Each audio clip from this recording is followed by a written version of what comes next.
పుట్టపర్తి నియోజకవర్గంలో ఎన్టీఆర్ పెన్షన్ల పథకాన్ని చేపట్టారు ఎమ్మెల్యే పల్లె సింధూరారెడ్డి. మాజీ మంత్రి పల్లె రఘునాథ్ రెడ్డి ఎన్నికల్లో ఇచ్చిన హామీని అమలు చేస్తామన్నారు. కొత్త చెరువు ఎస్సీ కాలనీలో ఎమ్మెల్యే స్వయంగా లబ్ధిదారుల ఇళ్లకు వెళ్లి నగదు అందజేశారు. గతంలో 200 రూపాయల పెన్షన్ను 2000 రూపాయలు చేసిన ఘనత సీఎం చంద్రబాబు నాయుడుకే దక్కుతుందన్నారు ఎమ్మెల్యే సింధూరారెడ్డి. అదే 2000 పెన్షన్ ఇప్పుడు 4000 రూపాయలకు పెంచామన్నారు. గత ప్రభుత్వం 5 ఏళ్లకు 1000 రూపాయలు పెన్షన్ పెంచిందన్నారు. కానీ తమ ప్రభుత్వం ఒకేసారి 4000 రూపాయలు పెంచిందన్నారు. అంతేకాకుండా గడిచిన 3 నెలలతో కలిపి మొత్తం 7000 రూపాయలు అందించి అవాతాతలకు, వితంతువులు, వికలాంగులకు ఆసరాగా నిలిచిందన్నారు.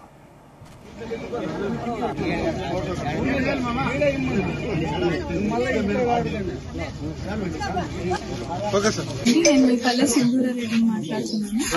ఇవాళ కొత్త చెరువు ఎస్సీ కాలనీలో ఉన్నామండి. పెన్షన్ ఎన్టీఆర్ భరోసా పెన్షన్ పంపకంలో ఈరోజు స్టార్ట్ అయింది. పొద్దున 6 గంటలకే స్టార్ట్ చేశారండి. చంద్రన్న గారు సూపర్ 6 పథకాలు ఏవైతే పథకాలు చెప్పారో అందులో ముఖ్యంగా ఉన్న పథకం పెన్షన్ 3000 నుంచి 4000 చేయడం. మనం గత ప్రభుత్వం తీసుకొని చూసుకుంటే 5 సంవత్సరాల్లో 250 చొప్పున 5 సంవత్సరాల్లో ఇప్పుడు 3000 చేశారు 2000 నుంచి.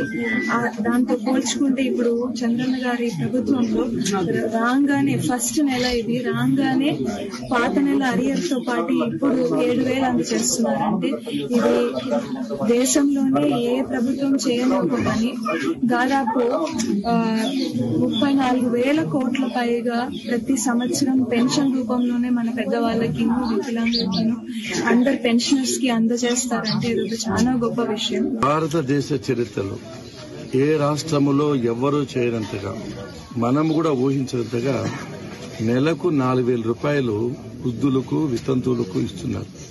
వికలాంగులకైతే 6000 రూపాయలు ఇస్తున్నారు.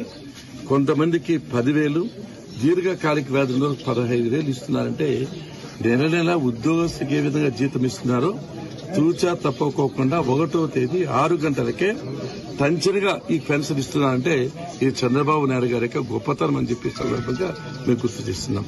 చిన్న పని కాదు. చిన్న చిన్న రాష్ట్రాలు, కేరళ ఇటువంటి రాష్ట్రాలకు ఉండే బడ్జెటే దీనికి సరిపోతుంది. అంటే 65,31,000 మందికి లబ్ధిదారులు ఉన్నారు.